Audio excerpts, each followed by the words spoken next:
Kari marsikalo kile fila sanba fila ani mugani duru an balima bamanankan mɛnnaw Mali kɔnɔ ani Mali kɔkan nɛgɛ ɲɛ mugan ale ye sanka 45 sɔrɔ. O kuma kelen an ka bamanankan kunnafoniw minnu bɛ tali kɛ Mali kunkanko kibaru ani diɲɛ fan wɛrɛ taw la an b'aw ladɔnniya k'a fɔ n ko nin y'a waati kofɔlen selen.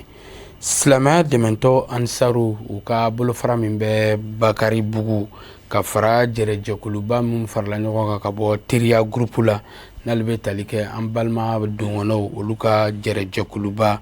ka u farala ɲɔgɔn kan ka u bisimila Mali alisilamɛ ɲɛmaaw ka tɔnba Haut Conseil Islamique du Mali maa ɲɛma Mali alisilamɛ diinɛ ɲɛmaaw ka fara ɲɔgɔn kan jɛkuluba groupement des leaders spirituels musulmans du Mali maa ɲɛma fɛ silamɛya dɛmɛtɔ Ansaru ɲɛjɔrɔ a Seyida Sherif Usman Madani Haidara lajɛrɛ in kun ti dɔwɛrɛ ka na i ɲɛ da karamɔgɔ Haidara kan ka dugawu k'a ye ka tila ka dugawu ɲini k'a fɛ yaasa laɲini minnu b'u bolo o bɛ se ka sabati cogo min na an ka ɲininikɛla Lutu Sidibe ale ka sɔrɔlo don a bɛ lase Fatumata Yaya Kane fɛ. Kanu kuma de man ca mɛnɛ silamɛya dɛmɛtɔ Ansaru fo nenakili laban u k'u karamɔgɔ su ani tile o de y'a kɛ sanga ani waati a b'u bisimila jamakulu ni ye silamɛya dɛmɛtɔ Ansaru komite Bakari Bugu la u nanu ɲɛda zamzamiyu kan fɛnfin nɔrɔma karamɔgɔ min ni a bɛ hamini a kalanden ka bi ni sini ɲɛni ye a fɔ Basande Bani silamɛya dɛmɛtɔ Ansaru komite ka bɔ Bakari Bugu la u nanu kɔngɔn fa nɔrɔ la ka soma sama bɔ a la kanu kumaw duwawu ɲini o n'a ɲɔgɔnna caman bɔɲɛ kun y'o ye. O Bakari Bugu komite y'a ŋaniya ka na an fa n'an karamɔgɔ Seyidu Sherif Usman Madani Haidara ka na bɔ a ye k'a fo ka duwawu kɛ a ye ka duwawu ɲini a fɛ o de ye Bakari Bugu komite an nakun ye yan karamɔgɔ fɛ yen nɔ. Ala sɔnna fɛnɛ an nakun an ye wasa sɔrɔ a la an ye bonya sɔrɔ a la vraiment an ti dan sɔrɔ karamɔgɔ la vraiment an wasara an nisɔndiyara an wasara ni karamɔgɔ ye fɛnɛ vraiment an yɛrɛ bɛ Ala barikada Ala kana an fama ni ɲɔgɔnna wɛrɛ ma. San o san an b'Ala deli an ka ye nin kɛnɛ ɲɔgɔn caman bɛɛ lajɛlen kan ntɛ nin y'an siɲɛ fɔlɔ ka na bɔ a ye an kɔni nana ka duwawu ɲini a fɛ ka duwawu k'a ye k'an ka fanga s'a kɔrɔ k'an sɔn sabali la k'an muso sɔn muɲu na k'an sɔn kɛnɛya la k'an sɔn kɔrɔta la ka tobili duman camanba kɛ k'o di cɛw ma ko ɲuman Ala ka musaka nɔgɔya u yɛrɛ ka sun fanga d'an bɛɛ lajɛlen ma. Bisimilali silamɛya dɛmɛtɔ Ansaru jɛkulu kɔnɔ a bɛ kɛ jamakulu dɔw silamɛya dɛmɛtɔ Ansaru komite Bakari Bugu ale ni dɔgɔnɔw ka jɛkuluba silamɛya dɛmɛtɔ Ansaru kɔnɔ ni o ye Teriya groupe ye a duwawu ɲiniba fila kɛra min ni nisɔndiyaw bonyana kɛnɛ in kan kosɛbɛ fɛn min ye kangoma ye a tɛ nɔrɔ dɔnkili la gansan dɔgɔnɔdenw ka fɔla olu naliw ɲɛda zamzamiyu ka duwawu ɲini fɛn min ye san 18 bɔɲɔngo ye a b'o bɔ i ye san 18 sɔrɔ fɛn min na o tɛ tile 18 ye heure 18 tɛ dɔgɔnɔdenw silamɛya dɛmɛtɔ Ansaru kɔnɔ u k'u t'a dabila ka d'a kan u ye nɔ sɔrɔ duwawu ɲini na kabini a dɔw bɛ si luwansew kɔnɔ senna taamaw ni dingɛsenniw fu caman kɛra sotigiw ye bi bolifɛntigiyaw dɔgɔnɔdenw ka fɔ la zamzamiyu ka duwawu ɲini k'u t'a kɔrɔfɔ maa ye. An bɛ yan dɔgɔnɔw bɛɛ tɔgɔ la n'o ye Ansaru diini Teriya groupe mɔgɔw anw dɔgɔnɔw an man dan sɔrɔ karamɔgɔ la parce que an y'a ye ni fiɲɛtɔ ni tulogirentɔ ye bolila kungo kɔnɔ a y'a ye de a ma mɛn quoi o la karamɔgɔ ta kɔni an ye duwawu fɛn fɛn ɲini a fɛ Ala y'a bɛɛ jaabi an y'a ɲini dɔgɔnɔw bɛɛ tɔgɔ la Ala y'a bɛɛ jaabi o perewu bɛɛ b'an bolo o de la san o san an bɛna duwawu ɲini a fɛ anw bɛ na yan kuma min na anw dɔgɔnɔ denmisɛnnin minnu bɛ yen nɔ an ka baara ye dɔgɔci ani an bɛ doni ta ani an bɛ dingɛw sen gardien o de tun ye an ka baara ye diɲɛlatigɛ fɛn o fɛn duwawu ɲɔgɔn tɛ yen an wulila ka na se karamɔgɔ ma sunkalo waati an ko karamɔgɔ an bɛna duwawu ɲini i fɛ ni Ala ye nɔgɔya kɛ an ye an bɛ nin diinɛ in dɛmɛ an ma an ni fo an n'a nafolo o siratigɛ kan o kɛra nin ye a san 18 bi fɛn o fɛn min nana yan ni du itazi bɛ dɔw bolo a ka ca min tɛ du kɔnɔ a tɛ bolimafɛn kuma tɛ bon an bɛ se ka yan dɔrɔn tɛ dɛ ka bɔ yan ka taa Côte d'Ivoire Asie Amérique dɔgɔnɔ bɛ yɔrɔ o yɔrɔ bi kɔni an bɛ alhamdulilayi fɔ arabila alamina ni karamɔgɔ ka lahɔrɔma ye. Silamɛya dɛmɛtɔn Ansar Comité Bakari Bugu la ale ni dɔgɔnɔw ka jɛkuluba teriya gurupu Ansar kɔnɔ o ka nin bɔnye a y'anga bonyara kosɛbɛ ni kanuɲɔgɔnya kumaw ye u n'u karamɔgɔ ni ɲɔgɔn cɛ duwawu ɲini ani ka duwawu k'a ye silamɛya donkan baya layidu wɔɔrɔ laadaw latilina ni o ye ka baaraw kun cɛ. Don kɛrɛnkɛrɛnnen min talen bɛ k'a ɲɛsin dunkafa kalansow la o ye se ka sabati cogo min na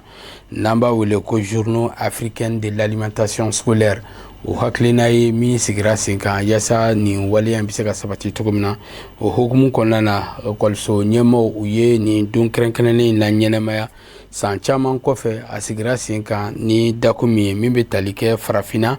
ale kalandenw u ka dunkafa ye se ka sabati cogo min na ka bɛn ni laɲiniw sabatili baara kofɔlen kɛra ka bɛn marisi kalo tile gale san 2025 an ka ciden Mamadu Ben Sherif Sumano ale bɛ ɲɛfɔli kɛ a ko la. Nin kɛnɛ min sigilen filɛ nin ye sen kan n'a labɛnna Bamakɔ kalanko ɲɛmaaw fɛ a sigi kun ti dɔwɛrɛ foyi ye fo ka don ɲɛnamaya don kɛrɛnkɛrɛnnen mun bɛ yen cantine scolaire tɔgɔ la farafinna kɔnɔna la a sen fɛ a ɲɛmaaw da sera nafaw ma cantine scolaire n'o de ye fana dumuni minnu bɛ dilan ekɔlisow kɔnɔ ekɔlidenw ye nafa minnu b'a la ka se ka ɲɛfɔli ko o la. Aujourd'hui c'est la journée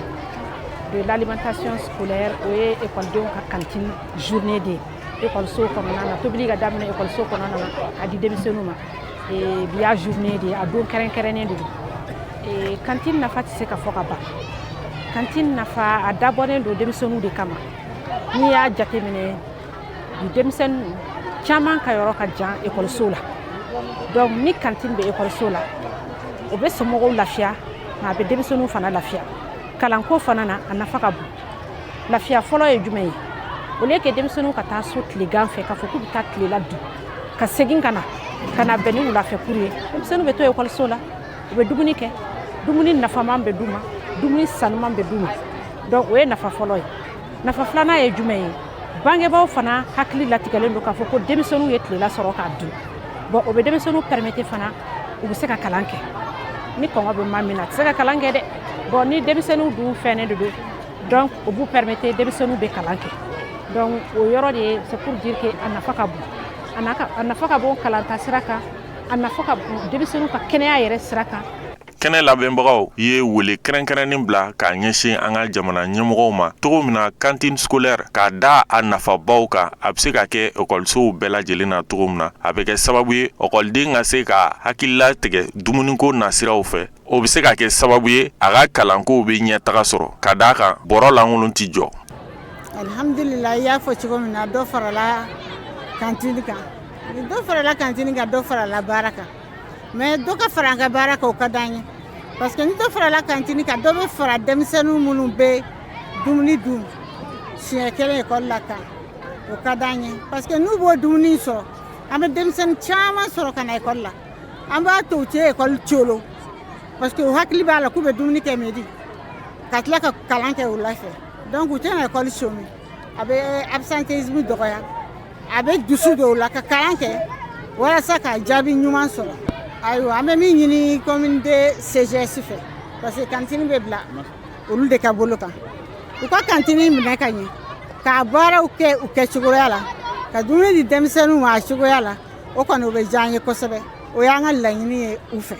Maa minnu tun bɛ nin kɛnɛ in kan skɛsi yiral'u la skɛsi mun ni a ye ɲɛfɔli kɛ nafa mun bɛ ekɔliso dumuni ninnu na ni a f'a ma cantine scolaire nafa minnu b'o la ekɔlidenw ye skɛsi k'olu kan k'o yira jama la. Agence de communication global consulting walma Presti consulting ni a ma ɲɛma ye Ismail Balo ni bɛɛ lajɛlen b'a wele ko Balodi ka sanga ni a ka laɲiniw ye u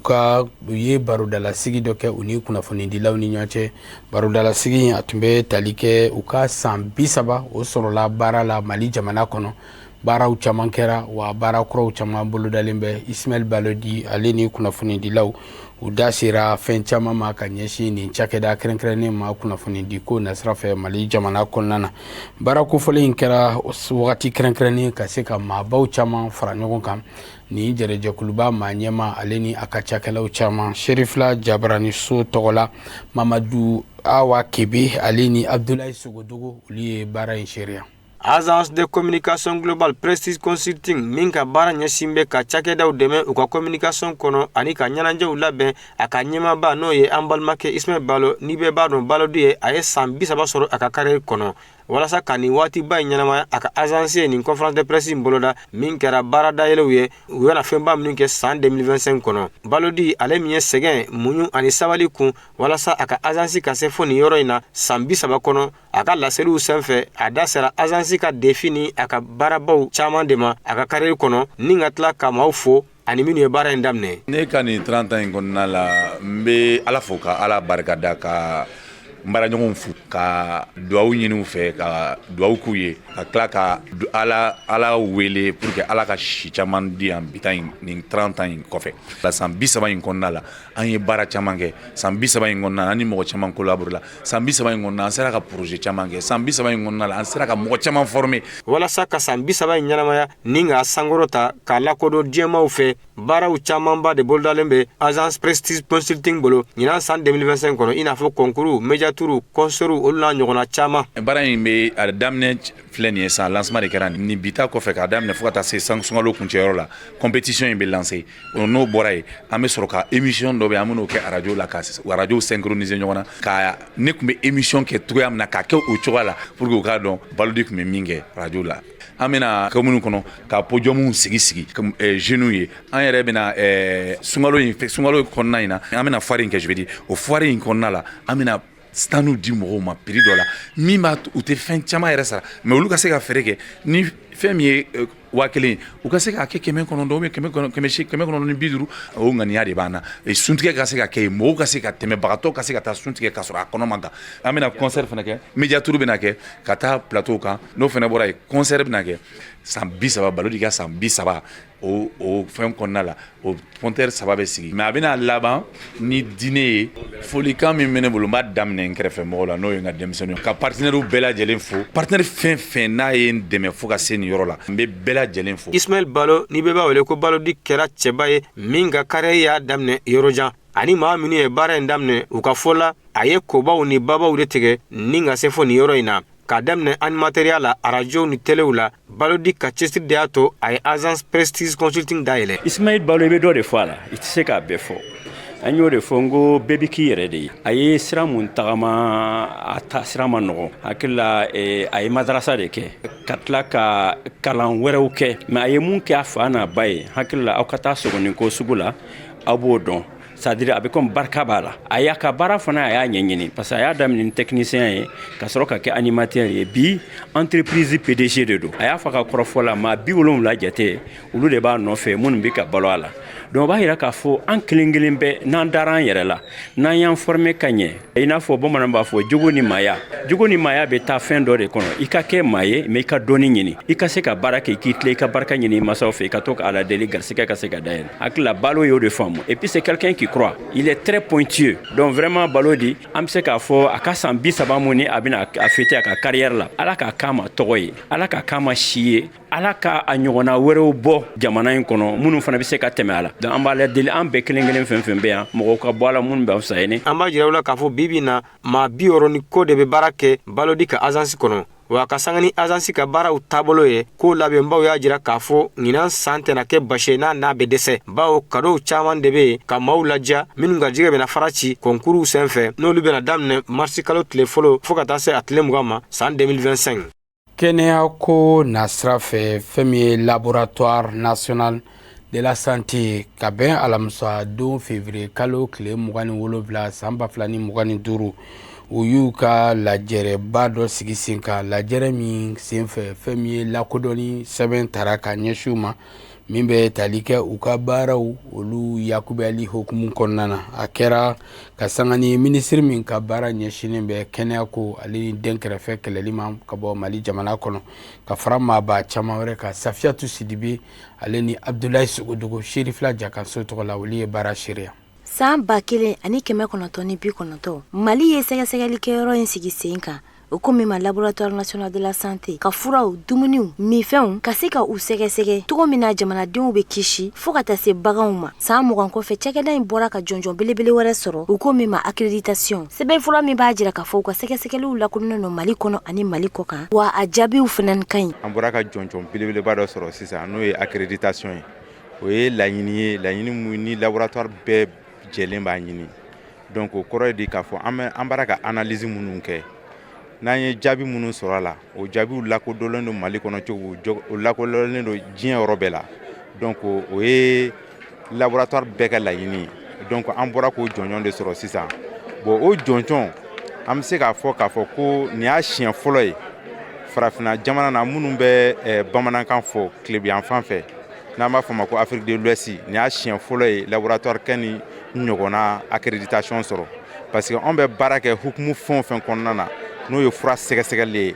u ye yamaruya sɛbɛn d'a ma a bɛɛ la ni accréditation filanan de sɔrɔlen LNS fɛ fɔlɔ kɛra san 2013 kɔnɔ o dira Tunisie jamana fɛ ɲina accréditation yi a bɛ lakuraya san 2 o san 2 ni baara kɛcogo ɲɛna a ka ɲi i ka accrédité mais accréditation bɛ di san 2 de kɔnɔna na o san 2 kɔnɔna na i b'i labɛn k'a fɔ u bɛ to ka nin sɛgɛsɛgɛ yala an ye accréditation d'i ma tuma min na est-ce que halisa i b'o cogo la donc an kan k'an jilaja ka o labɛn kɛ pour que a dira ma k'an to cogo min na halisa an ka to o cogo la parce que n'an ma to o cogo la san 2 in kɔnɔna na o bɛ se k'a minɛ an na donc o ye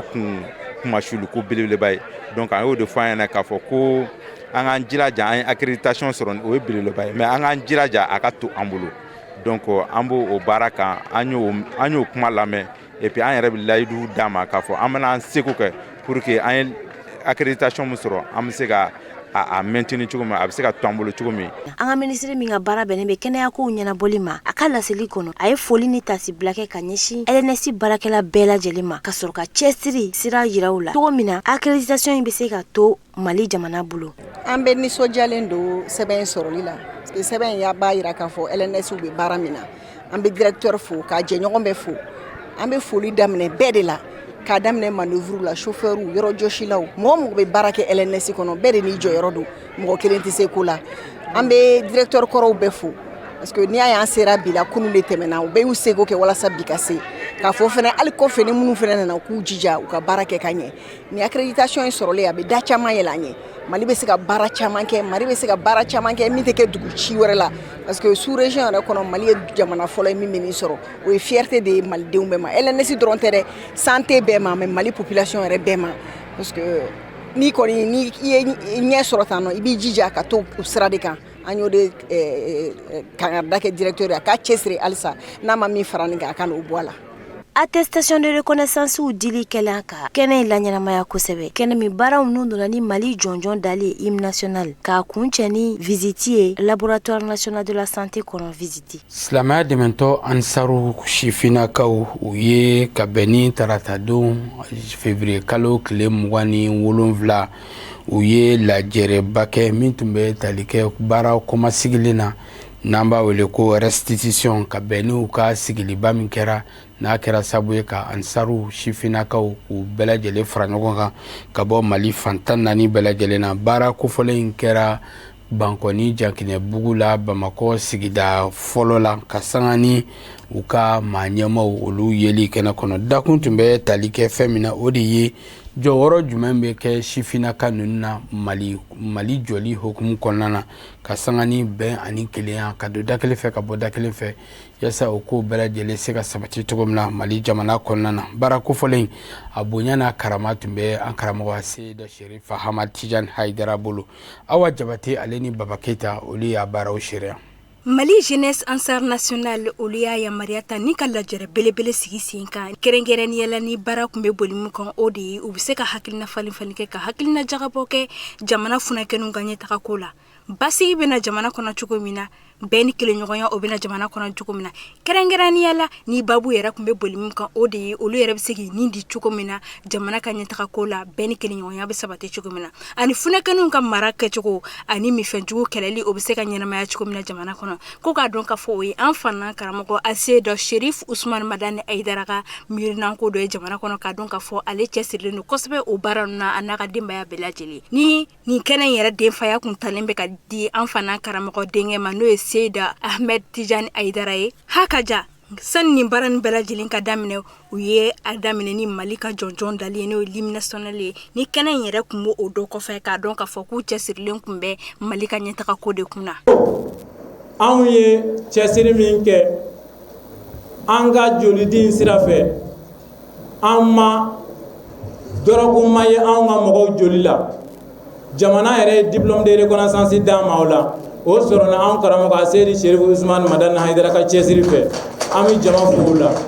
Mali jeunesse ansardini ma olu ka laɲini tɛ dɔwɛrɛ o de ye olu bɛ se k'u bolo di ni funakɛni tɔw bɛɛ lajɛlen ma cogo min na walasa u bɛ se ka baara kɛ ɲɔgɔn fɛ k'a dɔn ka fɔ dafara foyi t'u ni ɲɔgɔn cɛ maaba fɛn fɛn kun bɛ kɛnɛ kɔnɔna na olu ka nimisi wasa yira k'a dɔn ka fɔ k'olu nimisi wasalen b'a don ko barisa ni an fana karamɔgɔ Aseda Sherif Usman Madani Aidara ka miirinan dɔ ye jamana kɔnɔna na k'a dɔn ka fɔ ale de kɛra sababu ɲuman ye ka ni manu bilasira ni ka hakilina ɲuman d'u ma walasa u bɛ se k'i nin don jamana ka ɲɛtaga ko la kɛrɛnkɛrɛnnenya la funakɛninw ta fanfɛla la wa olu yɛrɛ b'u cɛsiri k'i bolo di ni funakɛninw ma walasa jamana bɛ ɲɛtaga sɔrɔ wa ka kungelenna ye fɛn min ye u bɛ se ka wasa cogo min na wa ni gafe mun b'u bolo wa a bɛ ɲɛnamaya diɲɛ fan 14 bɛɛ lajɛlen na jamana ɲɛmɔgɔ ma Général Assimi Goïta ale min ye camancɛ fanga k'o sinsin bere kɛ Mali sifinnakaw ye an b'o o foli di an ka jamana ɲɛmɔgɔ ma an bɛ foli di an ka sirifkɛ ma Aseda Sherif Usman Madani Aidara a n'a ka denbaya bɛɛ lajɛlen an bɛ dugawu ɲini u fɛ ka dugawu kɛ a n'a ka denbaya bɛɛ lajɛlen hali bi Ala k'u to anw ye jigi Ala k'u to anw ye dɛmɛ ka d'a kan Sherif Usman Madani Aidara a kɛra jigi ye Mali sifinnakaw ye surtout kɛrɛnkɛrɛnnenya la CNJ an ka bureau jɛkulu sigili fɛn fɛn kɛra a ye dɛmɛ don ka hakilinaw di anw ma aw ka ni laɲini bi aw ka ni sigi bi a ma bari an na a bɛna se ka anw dɛmɛ bi anw ye Mali sifinnakaw bɛɛ lajɛlen ka ɲɛmaaso ye ka d'a kan anw bɛ walasa ka Mali sifinnakaw bɛɛ lajɛlen de tɔgɔ la k'u dɛmɛ baaraw bɛ se ka ɲɛ cogo minnu na k'u bilasira ani anw de fana ye tɛmɛsira ye jamana ɲɛmɔgɔw ani partenaires ani denmisɛnninw ni ɲɔgɔn cɛ et je pense que nin bɛ aw ni gafe in fana aw ka ni résolution in a bɛna an dɛmɛ kosɛbɛ walasa Mali sifinnaka tɔw u bɛ se ka a nafa sɔrɔ cogo min na ka d'a kan ka yira k'a fɔ aw ɲɛna Mali denmisɛnninnakaw an bɛɛ lajɛlen an b'aw ka bila la su an b'aw ka bila la tile waati o waati n'aw mago jɔra an na a y'an wele an bɛ aw ka welekan jaabi wa an b'a fɔ aw ɲɛna fana n'an bɔra yan ni gafe mun bɛna tila ka s'an ma je pense que an bɛna baara k'a la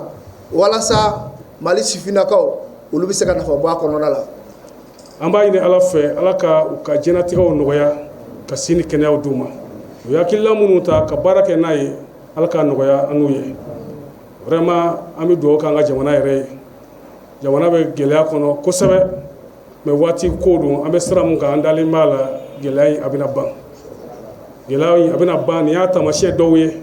sabula aw filɛ ka nin sira mun minɛ ta ninnu ye a ban siraw de ye nin baara nin bɛɛ lajɛlen kuncɛlen ni ma ne weleweleda kɛ ka ɲɛsin jamana kɔnɔdenw bɛɛ lajɛlen ma malidenw bɛɛ lajɛlen ma ko bɛɛ lajɛlen k'i tɛgɛ di ɲɔgɔn ma walasa bɛɛ ni kelenɲɔgɔnya bɛ sabati ba Maliba in kɔnɔna na ko ka dɔn k'a fɔ bolokɔnɔden kelen tɛ bɛlɛ ta nka kɔnɔkulu jɛlen de bɛ bi fɔ ko Maliba in mako bɛ a den bɛɛ lajɛlen na ko ka dɔn k'a fɔ o ye fasoden ɲumanya dɔ ye wa ko ka an fana karamɔgɔ Aseda Sherif Usman Madani Aidara n'a ka denbaya bɛɛ lajɛlen fɔ u ka nin miirina ɲuman in na ani nin hakilina ɲuman in na ka se ka nin funakɛninw bilasira ɲuman kan ka kungelenna ɲuman d'u ma ka hakilina ɲuman d'u ma ka miirina ɲuman d'u ma n'o ye faso joliko ye wa olu yɛrɛ bɛɛ lajɛlen bɛ u kɔ faso joliko la o de fana bɛ dansiri bi bamanankan kunnafoni sɔrɔlen na min farala ɲɔgɔn kan kunnafoni di so ɲɛmɔgɔyaso fɛ ka lase aw ma ka bɛn ni kuma ye an b'a deli Ala fɛ Ala ka waati nataw yira an na sunkaloba Ala k'a timɛ ko ɲuman Ala k'a di bɛɛ lajɛlen ma aw k'an bɛn jan waati wɛrɛ